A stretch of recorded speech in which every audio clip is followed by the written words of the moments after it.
nome é Vivian, sou Vivian Cristine Saldanha Aires. Eu estou aqui na URGS como técnica administrativa em educação, no cargo de assistente em administração desde 2014.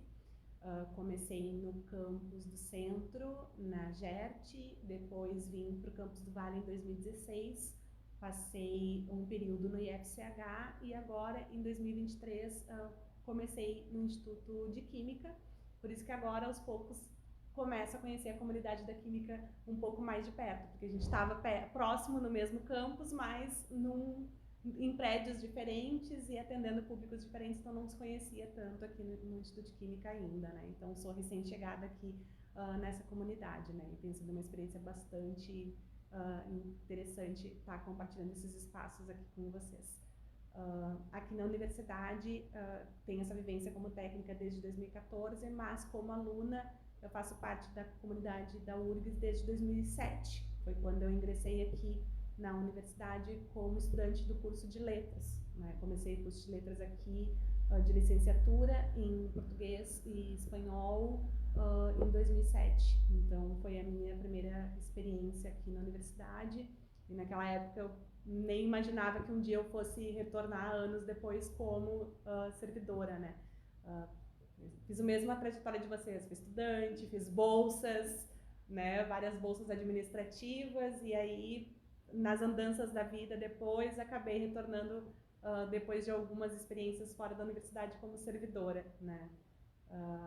A minha formação acadêmica, ela não está concluída ainda na letras, né? Eu ainda sou estudante de letras aqui na universidade. Acho que, se tudo der certo, termino o curso de licenciatura em letras português e espanhol no semestre que vem. Faltam 2 estágios ainda, mas já sou formada pela Fundação do Ministério Público em Direito, né? Sou bacharel em Direito e tenho especialização nessa área do Direito do Trabalho e em Gestão Pública. Então são as áreas que eu acabei me formando primeiro, né? Esse é um percurso que eu fui fazendo similarmente, né? Eu sempre fui fazendo simultaneamente as minhas 2 formações aqui na URGS e na minha universidade privada, né, do Direito. Eu fazia sempre a jornada dupla, a URGS pela manhã, o Direito à noite. Eu fui bolsista na minha faculdade durante o curso de Direito e tinha uma bolsa mérito por aprovação em primeiro lugar lá, que me foi oportunizada, e aqui na URGS fazia o curso de letras pela manhã, fazia a bolsa administrativa sempre no turno da tarde e quando eu estava na reta final do curso, no penúltimo ano da minha graduação em Direito, eu tive uma gravidez não planejada e aí as coisas mudaram. As coisas ficaram um pouco mais difíceis do ponto de vista de organização, então eu acabei trancando o curso da URGS, né, por uma questão de logística, de não conseguir ter como fazer 2 graduações mais, trabalhar, gestar e maternar depois e continuar com as 2 faculdades. Então eu abri mão da vaga na universidade pública e acabei privilegiando aonde eu era bolsista, porque se eu abrisse mão daquela vaga naquele momento era algo que eu não conseguiria recuperar depois, né? Então levei até o fim aquele curso e por isso eu terminei aquela graduação primeiro e a partir dessa formação, então, eu tive experiências na área da advocacia, né? Antes de passar pela URGS, eu passei por muitos escritórios, passei por atuações no Ministério Público Estadual, por Ministério Público Federal, passei por escritórios de advocacias em Porto Alegre, passei por outros órgãos públicos na Prefeitura de Esteio, na Prefeitura de Canoas, como servidora pública nesses municípios. E aí, depois de alguns outros concursos públicos, acabei sendo aprovada em outros concursos como o IP, também aqui na Polícia Civil do Estado do Rio Grande do Sul, mas acabei optando e ficando na URGS, né? E desde então nunca mais saí daqui, acabei construindo a minha vida aqui de forma definitiva, é um lugar onde eu não pretendo me desvincular, né? Mais aqui foi o início da minha vida, né?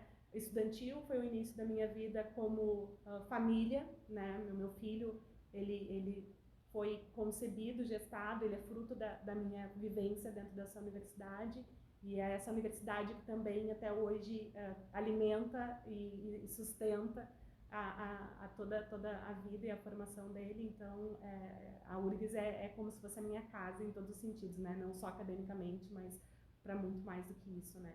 É a minha base de tudo. Então, essa é um pouco da minha história e da minha formação acadêmica, né? Então, a minha vida e a URGS, ela está totalmente entrelaçada, principalmente a minha vivência dentro do campus do Vale. Ela é muito próxima, né? Então, muitas aulas meu filho já assistiu comigo aqui por aqui, né? Nessas salas do direito, nessas salas da letras. Muito ele já veio trabalhar comigo por aqui também, né? E eu acho que com isso a gente entra um pouco sobre essa questão também do que é ser mulher, né? Ser mulher e ser mulher mãe e ser mulher mãe parda e pobre, né? No contexto da nossa universidade e no contexto brasileiro, né? Que é isso, a gente tem limitações dos nossos espaços, né? Então é sempre muito difícil, assim, tu tá ocupando esses espaços. E esses espaços, eles não são muito bem pensados pra gente. Então, tu tem uma dificuldade de acessar. E quando tu acessa eles, tu tem uma dificuldade de permanecer nesses espaços.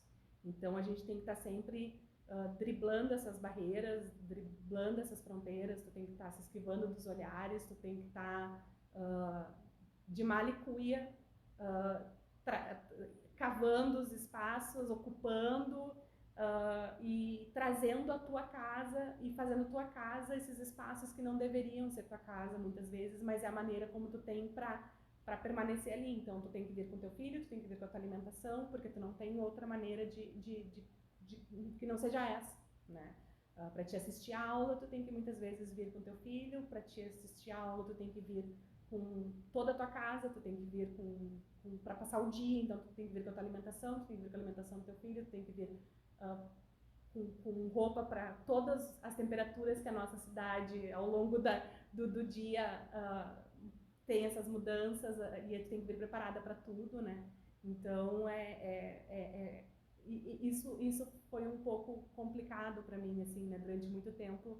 Não é à toa que eu brinco, assim, com os meus colegas de URGS que não tem ninguém na Letras que tenha se formado nos últimos anos que eu não tenha conhecido, né? Porque ninguém levou mais tempo do que eu para se formar no curso de Letras, né? Eu tô há praticamente quase 20 anos lá tentando sair de lá como aluna, né? Porque é isso, sempre tem uma prioridade que passa por cima da prioridade que é eu me formar, porque é uma prioridade de trabalho, é uma prioridade familiar, ou é uma prioridade...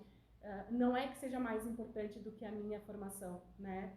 Não é que seja mais importante do que a minha vontade de ser uma profissional apenas da educação, do quanto eu gosto ou não de estar em sala de aula com os meus alunos, ou do quanto eu gosto daquilo, mas é o quanto me é permitido me dedicar só ao que eu gosto. Porque a gente, enquanto mulher, e quando a gente vem de uma camada social que é mais vulnerável, que é mais invisibilizada, e que não é tão valorizada e não é tão respeitada, a gente não consegue se dedicar só ao que a gente gosta. A gente acaba sendo muito mais sobrecarregada e a gente acaba tendo que, muitas vezes, dar conta de muitas coisas ao mesmo tempo, e nesse jogo de dar conta de muitas coisas ao mesmo tempo, a maior parte das vezes a gente não faz o que a gente gostaria de fazer, ou não da forma como a gente gostaria de fazer, e sim da forma como a gente consegue, né? E não é no ritmo que a gente gostaria. Então a gente leva o dobro de tempo para fazer as coisas, né? E muitas vezes leva o dobro de tempo para fazer, e ainda quando termina, depois acaba sendo remunerada muitas vezes de forma muito aquém do que as outras pessoas, né? Acaba tendo muito mais dificuldade para entrar no mercado de trabalho, porque a gente que é mãe, a gente está sempre como uma última opção, né? Eu sempre brinco, assim, brinco falando a verdade, porque isso machuca, né? Mas a gente só tem o bom humor para nos dar forças ainda para ir aguentando as sarrafadas da vida, né? Mas eu brinco com minhas amigas que ainda não são mães, né? Porque a gente que é mãe, a gente está sempre na última escolha de tudo, né? Eu tenho a alegria de ser servidora pública. E a escolha de eu ter lutado para ser servidora pública, ela ficou muito maior depois que eu tive o meu filho, porque eu sabia que as coisas iam ficar mais difíceis, porque quando tu é mãe, tu é sempre a última escolha, porque a mãe é sempre aquela que não está disponível para tudo, para o mercado de trabalho. Então, tu é sempre a que não está disponível para fazer o turno extra, tu não está disponível porque tu não pode fazer o extra, tu não pode trabalhar no final de semana, tu não pode trabalhar se a creche não está com teu filho, tu não pode trabalhar se teu filho está doente, ou se não tem ninguém disponível numa rede de apoio, tu é que leva teu filho para um lugar de ambiente de trabalho onde ele não é bem-vindo. Então ninguém quer uma mãe assim, ninguém quer uma trabalhadora assim. Então tu é a trabalhadora que nunca é bem-vinda, e também, quando é aceita, a que ganha menos. Né? Então, essa é a relação que a gente enfrenta. E eu batalhei muito para estar num ambiente como o da URGS, né? Ser servidora, fazer parte do serviço público, muito por essa garantia, que é a estabilidade, que é essa valorização pelo menos do respeito aqui dentro, né? Pelo meu trabalho, pelo respeito ao meu lugar, pelo meu momento. Eu ter esse espaço valorizado, né? Olha, meu limite é esse, de horário. Hoje eu não posso, porque eu tenho tal demanda do meu filho que está em primeiro lugar. Pelo menos isso eu saberia que ia ser valorizado, né? E ia ser respeitado, né? Mas eu sei que isso não é a vivência da maior parte das mulheres, de onde eu venho, com quem eu convivo, e nunca foi a realidade das minhas ancestrais, das mulheres da minha família, né, infelizmente. Eu acho que a gente sempre se inspira muito nas mulheres que nos antecedem, né? Porque não existe vida perfeita, não existe mulher perfeita, porque a gente aprende com os nossos erros, a gente aprende e amadurece com os nossos erros. Mas eu acho que a gente se espelha, pro bem ou pro mal, sempre em quem nos antecede. Então é inevitável, a gente, pro bem ou pro mal, a gente sempre vai querer ser uma versão melhor, mas se inspira sempre. Não adianta na tua avó, na tua mãe, nas tuas irmãs. Eu não tenho irmãs, mas eu tenho tias, eu tenho mãe, eu tenho avós, e a minha avó, as minhas tias, a minha mãe, elas são inspirações para mim, porque eu aprendi muito com as histórias dela, que são histórias de perseverança, de resistência às adversidades, de inspiração, de apoio, de ser rede de apoio sempre para os outros, de sempre alavancar as mulheres, de entender, olha, para nós é mais difícil, então a gente vai tornar mais fácil para aquelas que a gente pode tornar mais fácil, né? E óbvio que também a gente se inspira em muitas mulheres que também são mulheres que são mais conhecidas, né, nacionalmente. Então, tu acaba conhecendo mulheres que te inspiram, e aí eu, como sou militante, né, a minha própria vivência como mãe, como servidora pública, como professora, educadora popular de jovens, me levou para uma militância política nos últimos tempos, né, nos últimos anos da minha vida. Então, obviamente, como militante social e política, algumas pessoas me inspiram, né, por esse meu viés, né? Então é inevitável para mim não valorizar, por exemplo, trajetórias como da Alessi Brandão, que é uma mulher que é uma artista, é uma militante política, uma militante social, uma mulher que rompeu com muitos paradigmas, com muitos preconceitos, que foi pioneira em muitas coisas que ela fez.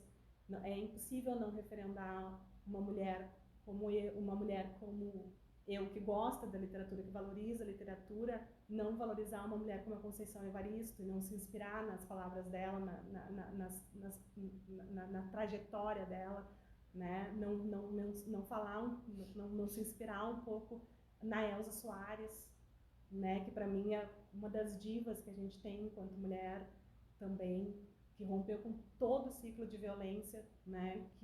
Que fez sempre parte de tudo que ela viveu. Então, assim, tem muitas mulheres que nos inspiram, né? Então, eu sempre, claro, acho que a nossa base é sempre a nossa família, né? E não existe família perfeita, mas a gente aprende muito com a nossa família, e elas nos motivam, nos inspiram, porque elas são as nossas redes de apoio, elas nos alavancam, né? Mas tem também muitas mulheres públicas que também nos servem como inspiração e nos motivam a abrir os olhares, né?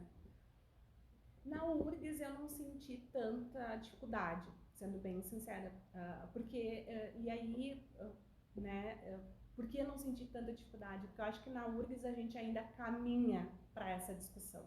Eu não estou dizendo que a URGS ela tem um ambiente já onde a discussão de raça e etnia ela esteja superada e seja um lugar pacífico onde as discussões não aconteçam porque está tudo sanado. Não, eu nunca enfrentei problemas sobre colorismo porque essas discussões nunca chegaram até mim e eu nunca sofri nenhum tipo de preconceito a me autodeclarar parda porque, de certa forma, isso ainda é um silêncio dentro da academia, é um silêncio dentro dos ambientes da universidade, né? Agora, com o NEAB e os trabalhos que estão sendo feitos, né, cada vez mais sendo potencializados, a gente cada vez mais consegue, de alguma forma, trazer esse debate, né? E eu espero que cada vez cresça mais, tenha mais apoio, a gente consiga repercutir mais, e que seja para além do mês de novembro, porque ainda é muito periódico esses investimentos nesse debate, né?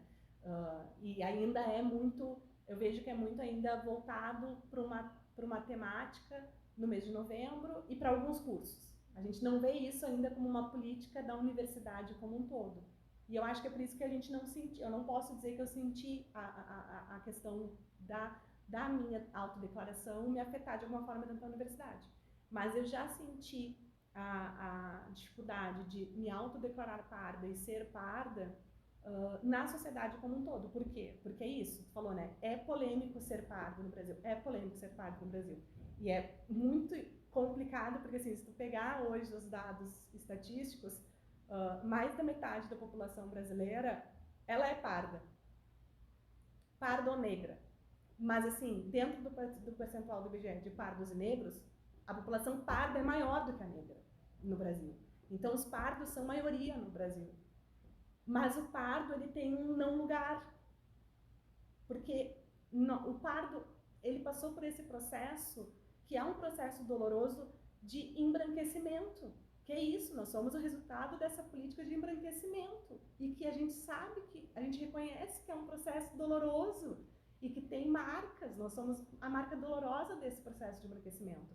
Na minha família isso é muito doloroso, né? Eu sou parda por ter ancestral, minha avó paterna, a minha bisavó paterna, negras, né? Mas foi uma política de embranquecimento da família, de modo que tanto para minha avó como para minha bisavó, para elas ter casado com homens brancos foi vencer na vida, porque elas estavam fazendo um bem para a família delas, embranquecendo a família. Então é uma coisa triste, mas é algo que foi incrustido no pensamento dessa população negra, porque o branquear era melhorar as condições das famílias.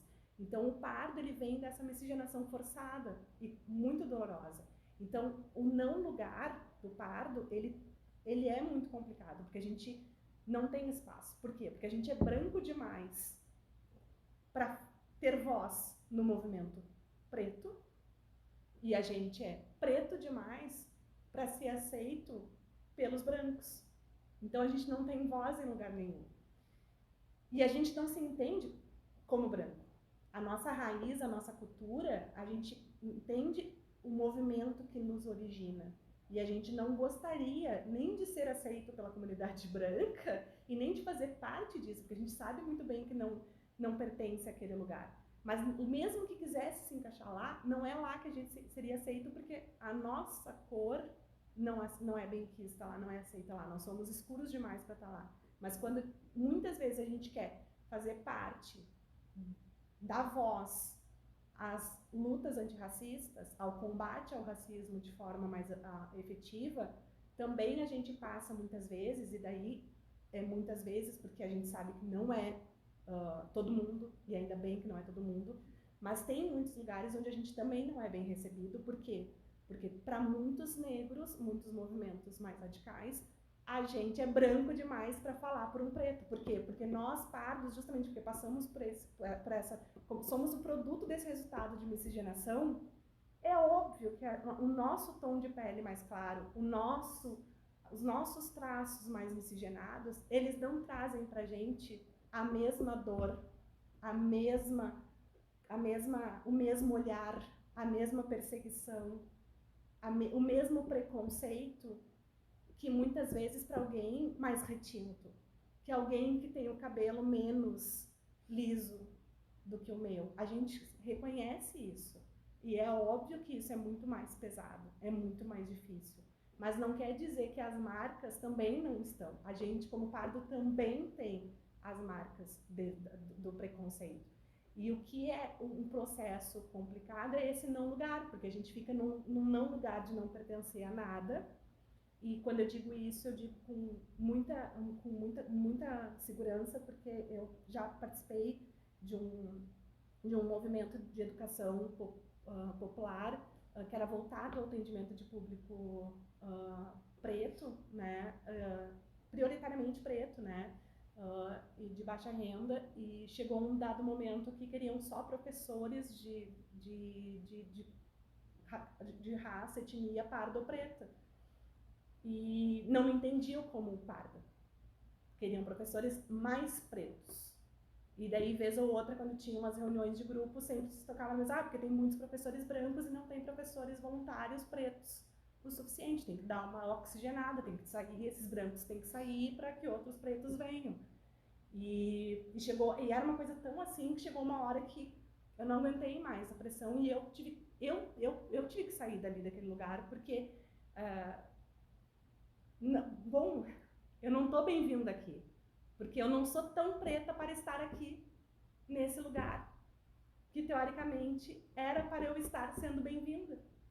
Então, infelizmente, a gente vai ter que caminhar, e essa questão da discutir o colorismo no Brasil, ela precisa avançar, porque eu acho que a gente precisa, para combater de fato o racismo no Brasil, no nosso país, que a miscigenação é tão forte, a gente precisa avançar para que a luta contra o racismo, ela realmente seja uma pauta que avance. A gente precisa sentar e ter consciência de que ser preto ou pardo aqui no nosso país, ela não está ligado só à cor, é marcas.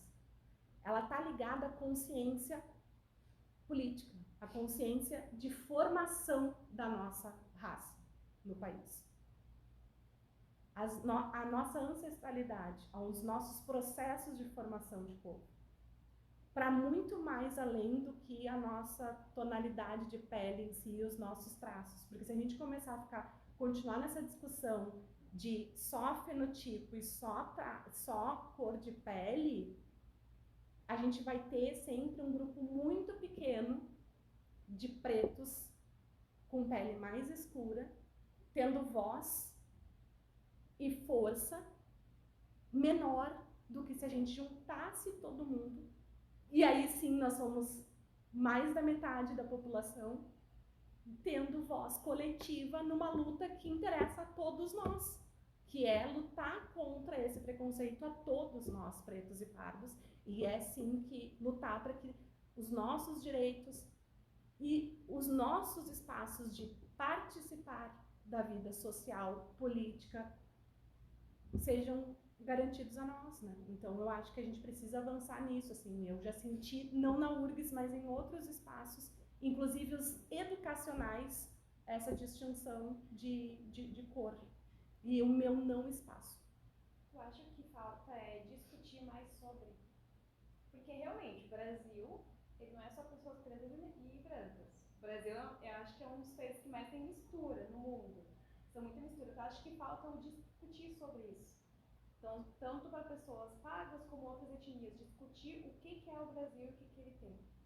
Eu acho que sim, porque a gente ainda tem diversos povos, né? A gente tem os indígenas, que também tem essa questão da miscigenação, né? São povos originários, também tem a miscigenação com brancos, também tem essa pauta de miscigenação muito forte. Bom, e daí tem toda a questão de imigrantes que também estão por aqui, de diversas imigrações que fluxos migratórios que aconteceram.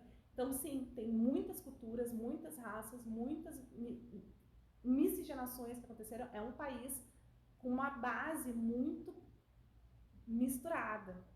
E eu acho que não existe caminho a não ser o da discussão, o do debate, porque não existe base educacional sem entendimento. E o entendimento só se faz no debate, na conversa, na evolução do entendimento. Então, assim, é óbvio que para além disso, depois, tem que se pensar em práticas mais efetivas. Mas eu acho que enquanto não tiver uma consciência e um entendimento para nivelar com razoabilidade quem somos, de onde viemos, por que somos assim, e realmente a gente conseguir se entender, eu acho que todo o resto acaba tendo conflitos desnecessários, tendo não lugares desnecessários, que nos dividem e não nos somam. E eu acho que qualquer luta que é fragmentada, ela se perde, ela nos enfraquece, né? Então a gente acaba brigando entre nós mesmos. E não tem porquê, sabe? Porque daí acaba ficando o caminho ainda mais tortuoso, mais difícil, né? Eu acho que é difícil tu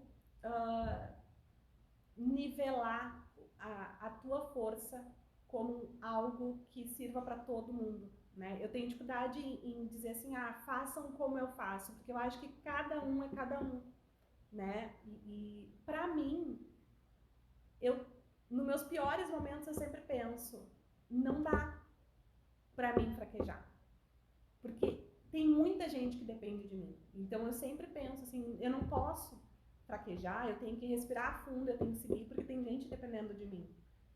Então eu tenho que respirar, calma e sigo adiante, né? É sempre aquela história da mulher sobrecarregada mesmo, né? A gente não pode nem se dar o luxo de se cansar, a gente não pode se dar o luxo de tu chora no banheiro, no chuveiro já para não perder o tempo, né? É mais ou menos assim, tu tem que... Então, pra mim é complicado, porque eu não acho que seja uma questão saudável. Não é nem saudável a minha dica para ninguém, ela não serve para outras pessoas, mas para mim ela funciona, ela me mantém, porque eu preciso e eu dou conta de seguir assim, né? Mas, eu de certa forma eu acho que mesmo dentro do caos que às vezes eu enfrento, eu acho que ainda assim a minha vida ela é muito privilegiada. Eu reconheço o meu lugar de privilégio. E eu, mesmo quando eu tô no pior dos meus cenários, eu ainda penso, não, eu ainda tenho tanto a agradecer e eu ainda tô tão privilegiada que eu não posso abrir mão de continuar indo em frente, sabe? Porque tem tanta gente que gostaria e poderia estar no meu lugar, como é que eu vou desistir, sabe? Eu tenho que continuar, porque se eu continuar indo em frente, talvez esse meu caminho abra portas e eu, como trabalho com militância política e social, eu sempre tenho a esperança de que eu realmente, através do meu trabalho, eu consiga abrir portas para que outros venham através de mim, entendeu? Então, assim, eu sempre penso, nos piores momentos, de que, bom, eu tenho que continuar, porque é através, talvez, dessa minha trajetória que outras vão poder vir, talvez, para passar menos trabalho do que eu nesse caminho, mas vão poder vir, né? Então, assim, é por isso que eu não consigo desistir, né? A gente respira fundo e segue adiante. Não é justo eu estar aqui tentando desistir, então, assim, sabe, rebola, balança a cabeça e segue, sabe? Porque pelo menos, assim, tu tem que valorizar o que tu tem, que não é pouco, sabe? E tentar fazer com que mais pessoas consigam seguir também nesse fluxo, né, de crescimento, de ascensão, né? Que não é fácil, sabe? Eu já vim de uma trajetória de ascensão, né, de familiar, assim. Eu hoje não tô muito bem, porque ninguém tá na URGS tá muito bem, né, gente? Aqui ninguém tá, né? Ninguém tá tão bem assim, mas eu estou muito bem, né? Então, assim, eu já tô muito melhor do que muitos da minha família estavam. Então, assim, muitos da minha família estão até hoje. Então, já é uma ascensão familiar. A minha geração familiar é uma geração que já tem curso superior, que já tem especialização, muitos. Eu não, porque eu sou mãe ainda, não consegui chegar lá, porque para mães é tudo mais difícil, mas um dia espero lá. Mas já estão com mestrado, já estão com doutorado. Mas meus tios, os meus pais, meus avós não tinham nada disso, sabe? Então para nós já foi oportunizado o conhecimento, que para eles não foi. Para nós já foi oportunizado a estabilidade de um serviço público, que para eles não foi. Né? O risco de não ficar desempregado, de não faltar comida na mesa, de não... Então, assim, olha o quanto isso já é um avanço, né? E, bom, já é um progresso na estrutura da família, né? Num país como o nosso, que a desigualdade social é tão grande, é tão enraizado, e a gente demora tanto para ascender, sabe? Essas pequenas ascendências significam muito na estrutura do nosso país, que é enraizado. Então, assim, já é bastante, sabe? Então, assim, a gente tem que valorizar isso, sabe?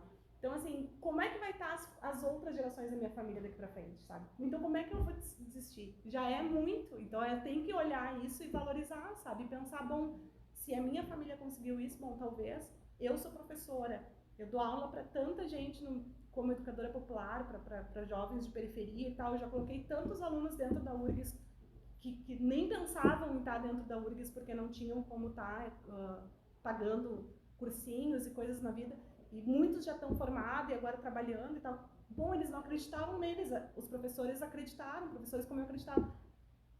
E daqui a pouco, sabe, alguém precisa acreditar neles, alguém precisa estar puxando eles, daqui a pouco os filhos dele vão estar onde, sabe? Então eu acho que esse caminho de ascensão e de não desistir e um ir puxando o outro, sabe aquela ninguém solta a mão de ninguém, que a gente criou e popularizou lá em 2018, eu acho que é um pouco disso, sabe? Quando tá tudo muito difícil, eu fico pensando, mas ninguém solta a mão de ninguém, sabe? Um vai puxando o outro e aí a gente não desiste um do outro, sabe? Porque eu acho que no final é isso, é o que nos sustenta. Agradecer o trabalho de vocês, né? Eu acho que é bastante importante projetos como esse, porque a gente conhece pouco da comunidade, a gente conhece pouco de quem está aqui dentro da URGS e que constrói a URGS, né? Tanto alunos quanto os técnicos, os professores também.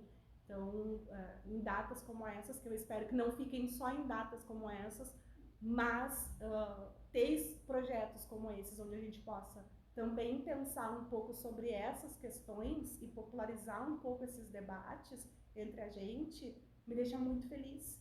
E aí agradecer o convite para essa conversa e parabenizar vocês pelo trabalho.